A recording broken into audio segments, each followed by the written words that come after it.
Hello and welcome. In this video, we will be discussing diseases of the colon.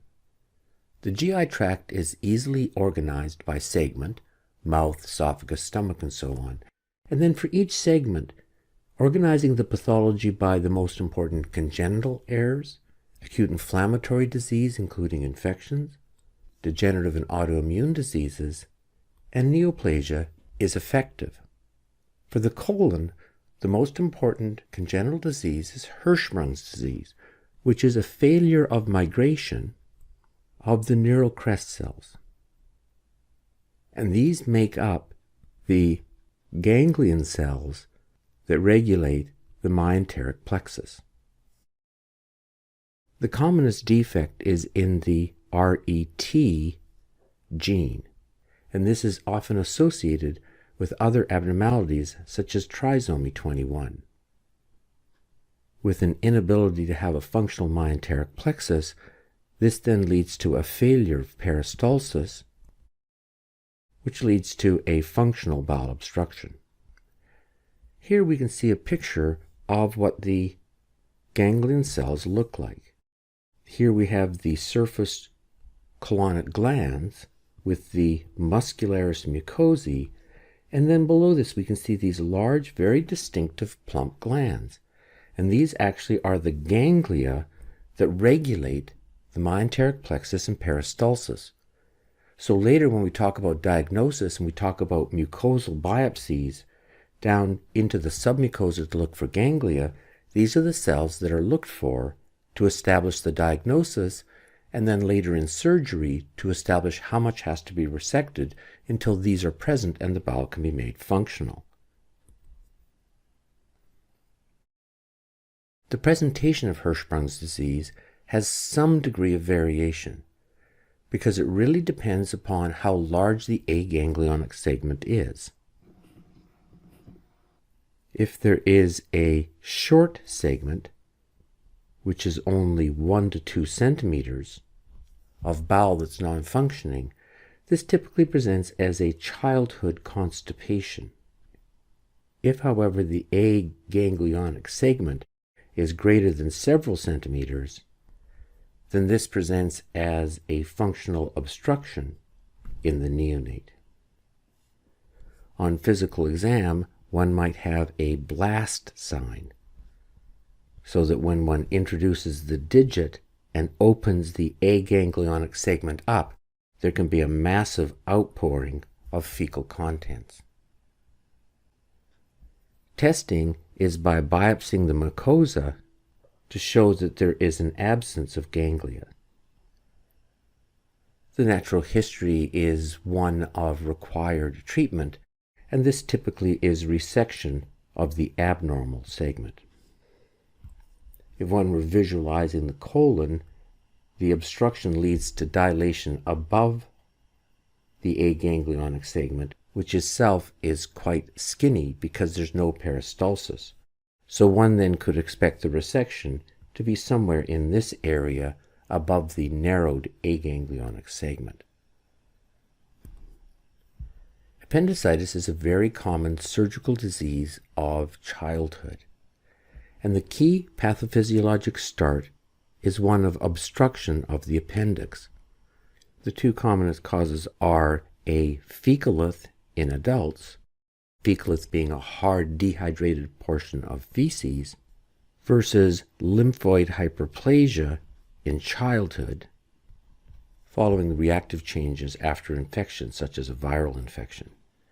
With obstruction of the appendix, there is a buildup of mucin production in the organ itself, which leads to an acute distension.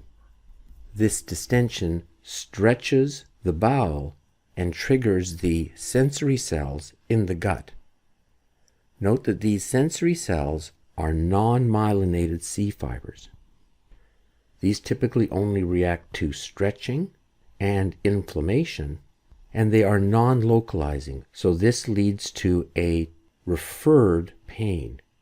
Over time, this obstruction leads to breakdown of the cell wall and inflammation and bacterial proliferation through the appendiceal wall and inflammation of the peritoneum.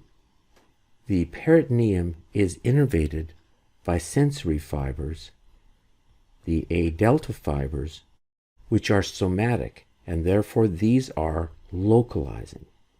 And this then gives two patterns of pain.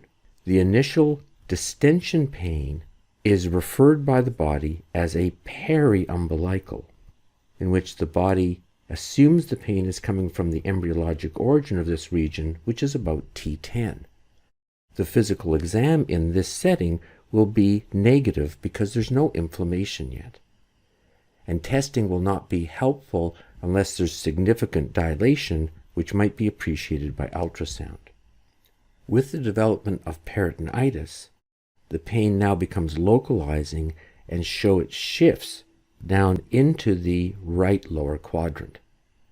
And now we find it at McBurney's point, and we find positive peritoneal signs of guarding and rebound tenderness. So there is a significant difference in the pathology and presentation of early versus late appendicitis. The diagnosis is by imaging, and because it's usually in childhood, ultrasound is used to avoid radiation.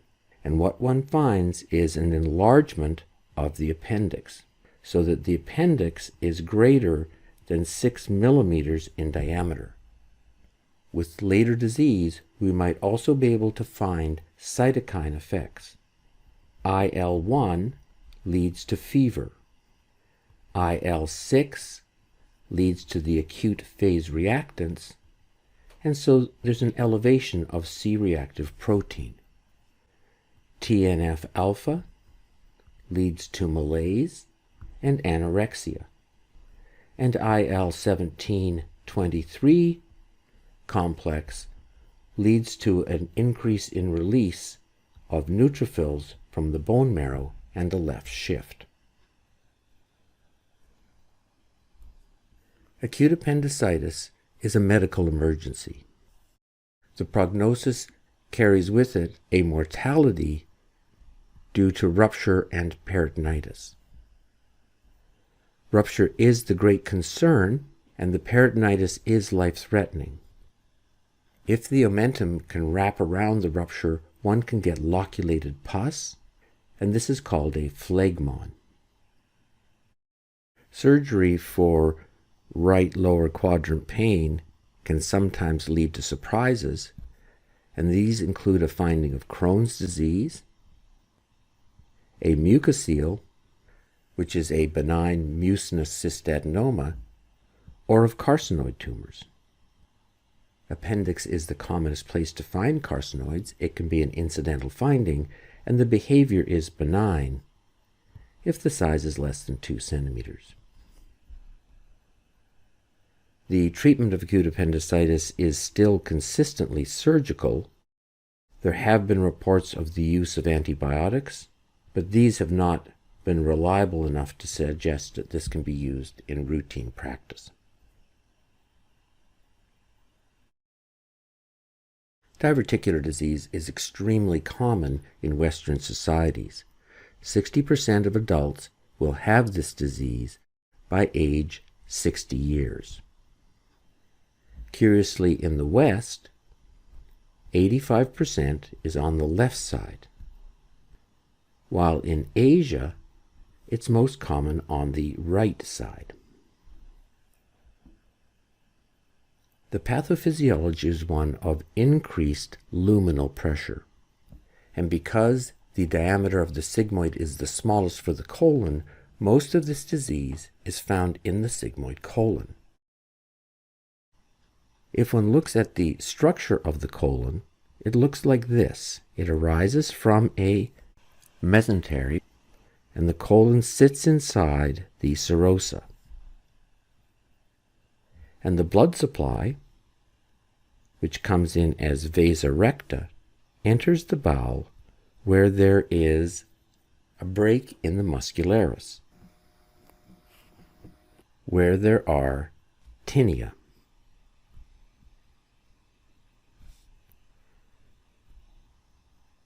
nutrient arterioles come in at these points. And naturally, these breaks in the wall are areas of weakness. And it is through these areas that with an increase in luminal pressure, there can be a bulging out of the mucosa. This can either be on the antimesenteric side or down into the mesentery. So that if one looked at one of these in higher power, with the breaks in the muscle for the nutrient arteries, the mucosa would look like this, and the blood supply runs beneath it and supplies the mucosa through the penetration through the muscle breaks. The pathology then follows from this. Note that this is a pseudo-diverticulum. A true diverticulum would have all the layers of the wall, such as a Meckel's diverticulum. This is mucosa only. And once it forms, this is clinically called a diverticulum, but when it starts to get micro breaks and leakage of fecal material, then it starts to develop an inflammatory response. And this is now diverticulitis. And if these little leaks form a large enough area, they can actually form a pericolonic abscess. Abscesses tend to track. And if one looks at the anatomy of the pelvis, with this being the pubis and this being the sacrum, with the colon coming down here to the rectum, then one can see that a pericolonic abscess will track not through the bone but down the soft tissue, where it will form a perianal fistula. So when one looks for the symptoms of diverticular disease, there is a spectrum of symptoms. A diverticulum is asymptomatic. Diverticulitis gives intermittent left lower quadrant pain. A pericolonic abscess will give steady pain and, if severe, may have sepsis. And then the perianal fistula will have this draining of mucopurulent material from a little opening beside the anus. Physical exam is generally non-contributory, and testing consists of colonoscopy to be able to see the diverticuli, and then imaging to see the formation of the complications of inflammation, abscess formation, and fistula.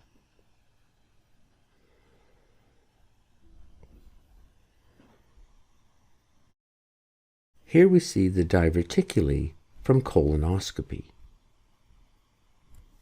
It's useful to identify them, but in clinical medicine, this is mostly used to identify the diverticuli as a cause of rectal bleeding.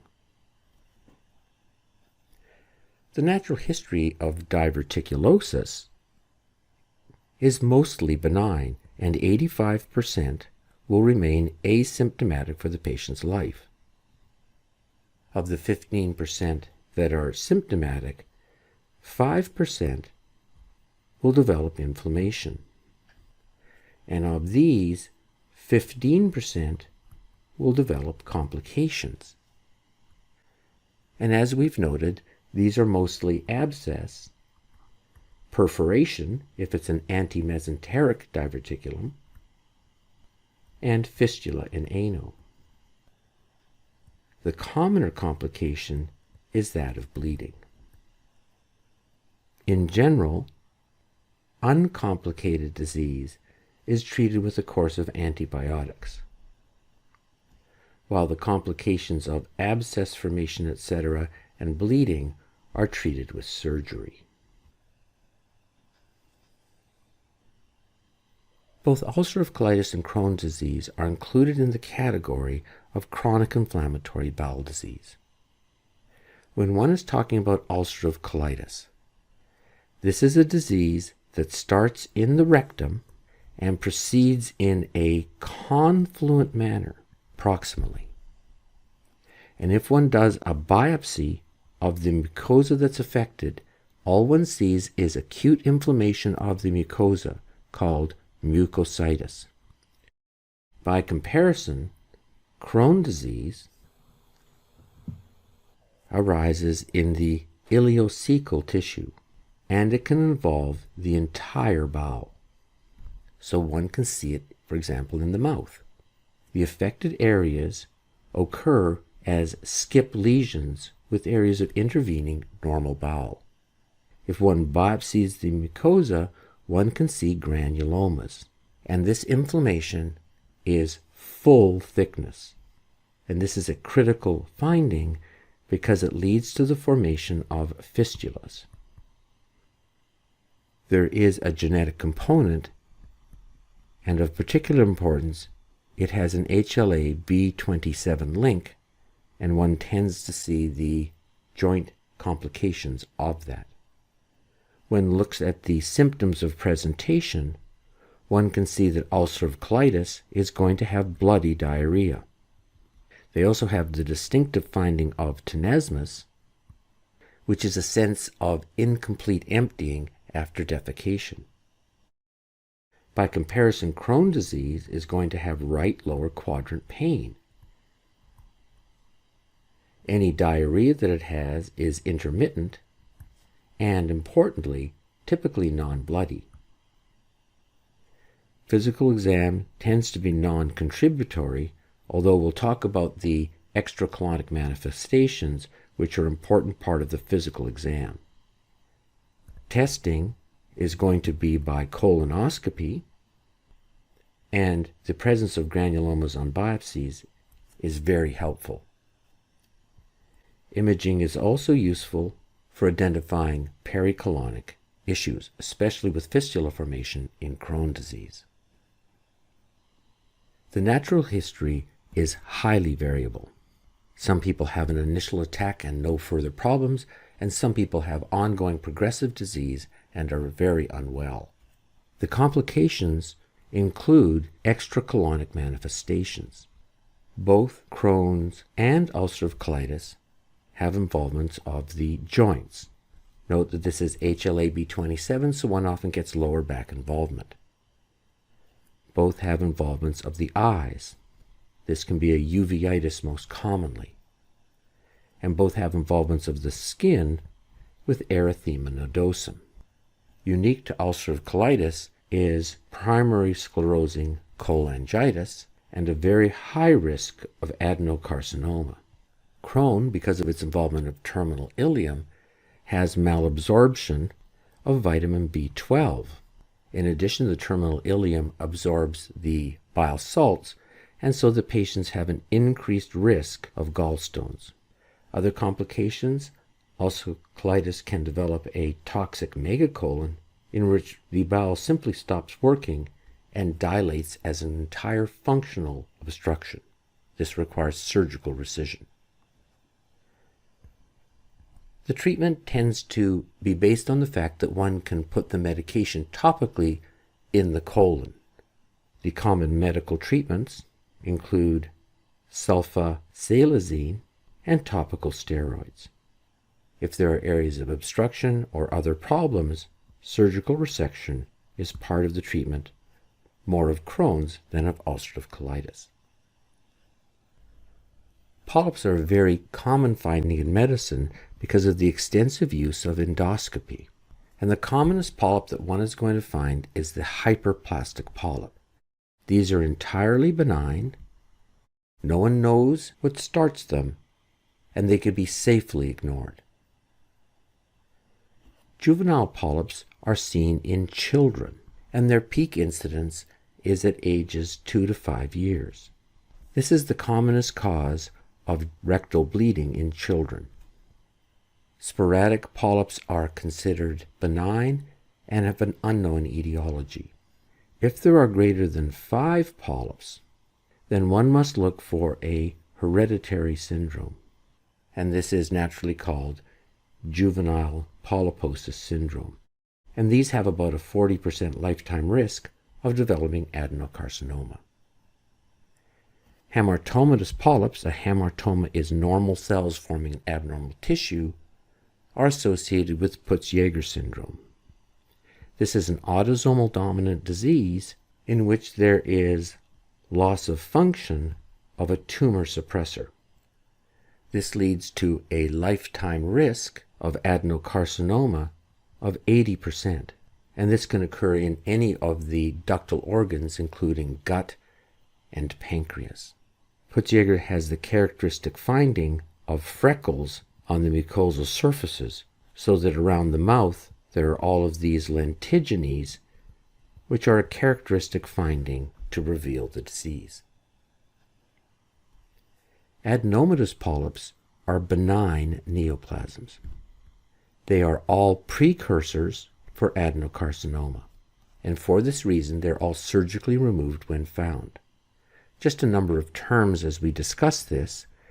If the polyp arises on a stalk, it is pedunculated. If it has a broad base, it is sessile.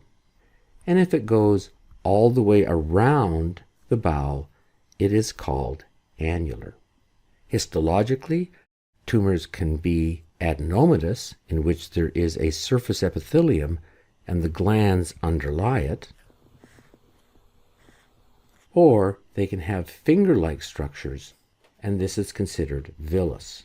The important clinical fact about polyps is related to their size, because when the size is greater than 2 centimeters, there is a 50% chance that one will find an adenocarcinoma arising within that polyp. Colorectal cancers is one of the major aggressive carcinomas in our society.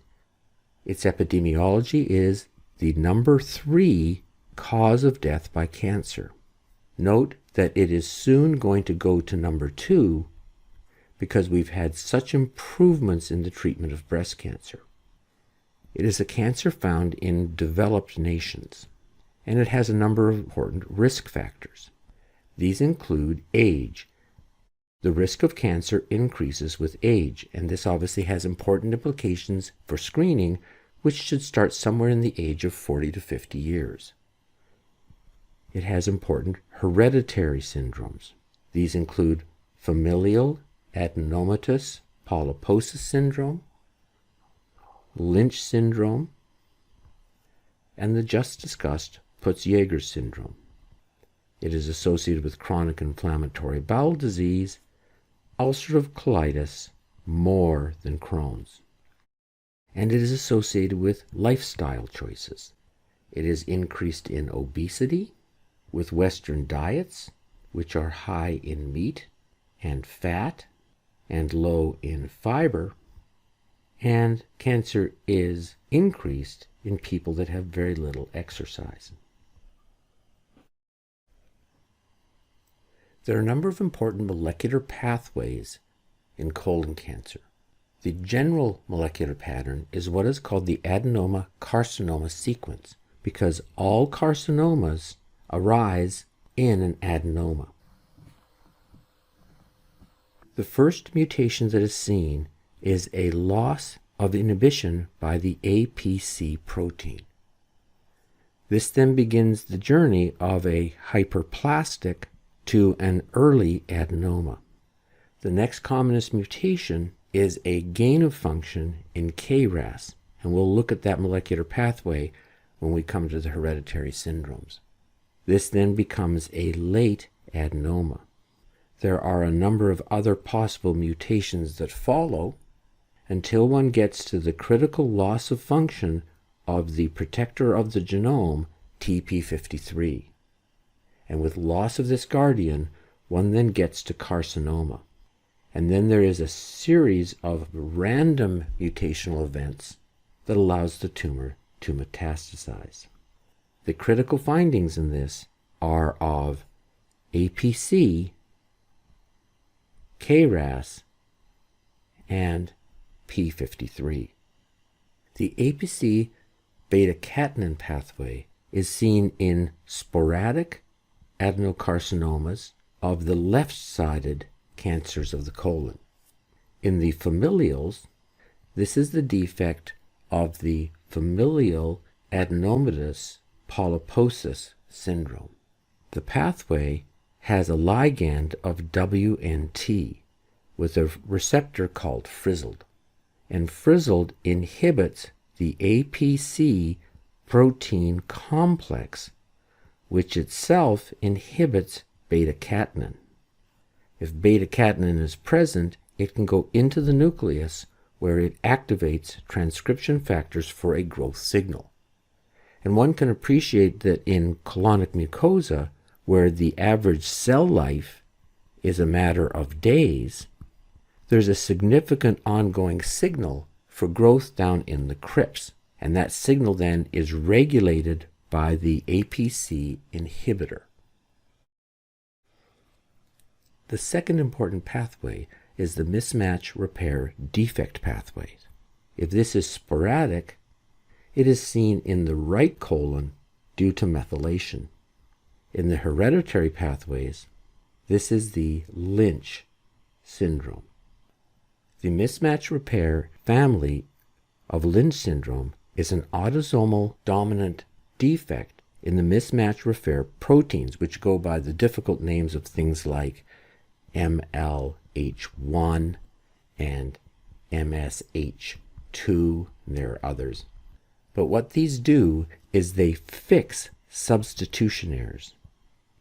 If, for example, there was an error so that there was an AG, this would then be corrected by the mismatch repair proteins to the intended AT. This inability to correct these errors is most highly expressed in microsatellite regions. These are areas where there are repetitive base pair sequences. In these microsatellite regions, one gets microsatellite instability with large numbers of mutations. If one looks at a typical colorectal cancer, one will find 70 to 80 mutations.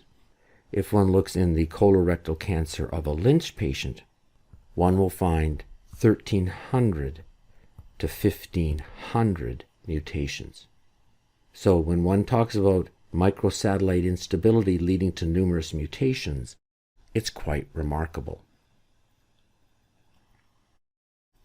If we plot colorectal cancer on our usual carcinoma template, then the genetic diseases are going to be our familial adenomatosis polyposis syndrome, our Lynch syndrome, and Peutz-Jeghers syndrome. In the environment, these are going to be our risk factors of age, chronic inflammatory bowel disease, lifestyle choices, and possibly smoking. We see the dysplasia sequence of mild to moderate has a molecular progression that goes from APC to KRAS and to P53 with others in between. Invasion is to the local lymph nodes, which are mesenteric, and like all GI diseases, metastases are first and foremost to the liver, and after that to the rest of the body. In presentation, one should differentiate left-sided from right-sided disease. Right-sided disease tend to form large, soft tumors. These will have no symptoms unless one can identify the blood loss. But note, this blood loss won't show up grossly because of the length of bowel exposure to the bacteria. The normal red ferrous blood will be ferric, brown, and one can't identify that grossly. This is why our testing is going to be about screening instead of seeing it visually. But when one comes to the left side, there are a number of ways that there can be early symptoms. The first is annular cancers have desmoplasia, meaning they have abundant collagen in the tumor. And this then can pinch off and give us obstruction. Back when barium NMs were used diagnostically, this would give the so-called apple core appearance. As well, a tumor that's far enough down in the colon might actually give red blood because there's no time for the oxidization. In general, the physical exam might give you a mass, but when you feel that mass, you're not actually feeling the soft proliferating cells, you're really feeling the hard desmoplasia. Testing then starts with screening, and this can either be looking for the evidence of leaking blood, in which one can look for the iron, which is the guaiac test. The problem with it is it also picks up the heme from diet, so you have to be meat-free, or one can look for the heme. This is the immunochemical test. One can go looking for the oncoproteins, which include mutations of KRAS, and this is the Cologuard test, and it's pretty good. But the gold standard is colonoscopy. As with all cancers, there must be biopsy confirmation. The prognosis of carcinomas is by stage: tumor, lymph node involvement, and metastasis. If the tumor has not gone beyond the muscle layer, it can go into it but not through it. That will be a T1 or T2 lesion. And these have a 75% 5-year survival. But if it goes through the bowel wall, which would make it a T3 lesion, then survival is less than 50% over 5 years. If there's nodal involvement, that's a significant marker, because now survival is less than 50% over 5 years. And if there are metastases, meaning spread to any solid organ outside of the colon, then 5-year survival drops to 6%. So prognosis is by stage. Treatment can be thought of as cure, which is by complete resection of the tumor. If, however, the tumor has spread, so are the metastases, then treatment is palliative, meaning you're treating for symptoms only. This can involve general chemotherapy, but there are the new biologics. And the best for colon cancer is cetuximab. Cetuximab works on the receptor tyrosine kinase pathway, an EGFR, and it is inhibitory. This will then block the downstream signals of the receptor tyrosine kinase pathway. It's important to note, however, that 30% of colorectal cancers will have a gain-of-function mutation in the KRAS. And if this is present, then that mutation will create the downstream growth signal. In this setting, cetuximab, which is upstream, will be of no use. KRAS testing is an important part of the treatment of metastatic colorectal cancer. That brings us to the end of this video. Thank you for your attention, and we hope to see you in the next in the series, which is diseases of the anus.